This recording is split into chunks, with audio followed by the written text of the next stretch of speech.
Selamat pagi pemirsa, bagi Anda yang baru bergabung bersama kami, Anda kembali menyaksikan segmen Market Buzz yang akan mengulas informasi seputar pasar modal. Pemirsa, indeks harga saham gabungan gagal bertahan di level 7.700-an di penutupan perdagangan Senin kemarin. Meski demikian, IHSG mampu mencatatkan level new all-time high intraday dan all-time high di posisi penutupan. Indeks harga saham gabungan ditutup menguat 0,31% namun gagal bertahan di level 7.700-an ke level 7.694,53 di akhir perdagangan Senin. Meski demikian, posisi penutupan ini merupakan rekor tertinggi sepanjang masa.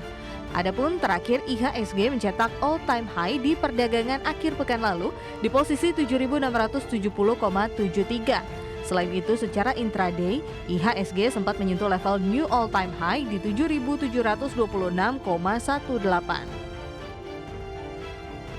Indeks sektoral dengan kenaikan terbesar adalah sektor teknologi yang naik 3,82%, sektor transportasi naik 0,98%, dan sektor infrastruktur naik 0,95%.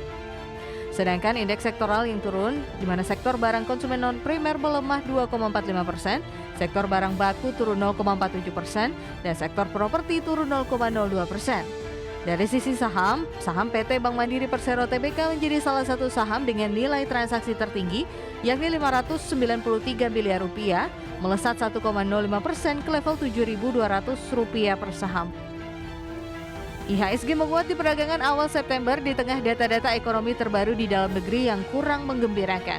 Untuk data PMI manufaktur, S&P Global menunjukkan aktivitas manufaktur Indonesia jatuh dan terkontraksi ke 48,9 di Agustus.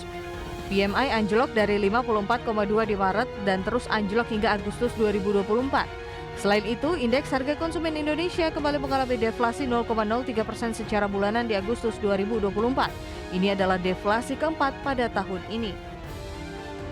Di sisi lain, secara historis, IHSG cenderung lesu sepanjang September karena adanya fenomena September Effect.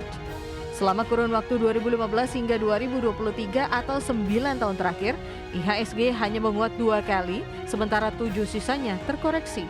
Namun ada harapan jika IHSG akan mencatatkan kinerja positif pada September karena ada kemungkinan The Fed akan mulai memangkas suku bunga di bulan September. Berbagai sumber IDX Channel.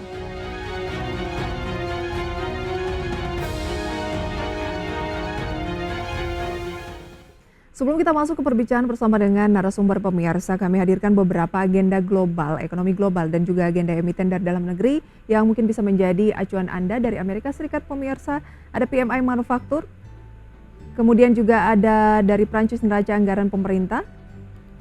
Selanjutnya pemirsa, dari Korea Selatan indeks harga konsumen, kemudian juga dari Jepang ada basis moneter dan beberapa agenda ekonomi global lainnya.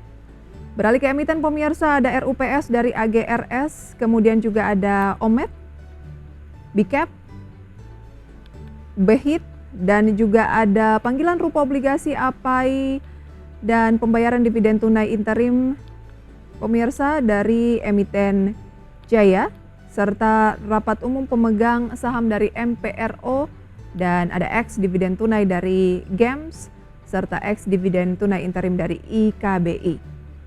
Update dari Bursa Asia pemirsa sebagai berikut, data selengkapnya kita lihat untuk Nikkei Jepang dan yang lainnya pemirsa terpantau mayoritas menguat, di mana Nikkei menguat 0,58%, kemudian Straits Times Singapura 0,16%, Kospi Korea naik 0,12%, Hang Seng Hong Kong turun 1,65%.